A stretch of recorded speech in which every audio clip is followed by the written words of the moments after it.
Корупцијскиот скандал што втор ден ја тресе ФИФА доби геополитичка димензија.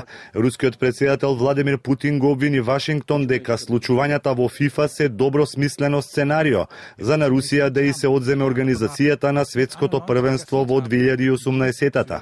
Путин посочи дека целта е да се спречи реизборот на првиот човек на федерацијата Сеп Блатер, а потоа и да се минира мундијалот кој за 3 години треба да се одржи во 11 руски градови. Как мы знаем, по-моему, в пятницу должно было состояться выборы президента ФИФА.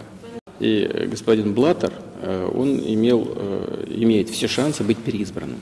И мы знаем то давление, которое было на него оказано с целью запретить проведение чемпионата мира по футболу 2018 года в России. Вчера Сојузниот суд во Њујорк покрена обвиненија против 14-мина, меѓу кои подпредседателите на ФИФА Джефри Вепи и Еугенио Фигередо, осомничени за примено мито од $150 милиони.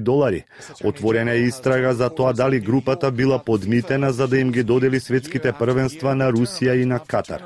These individuals, through these organizations, engaged in bribery to decide who would televise games, where the games would be held, and who would run the organization overseeing organized soccer worldwide.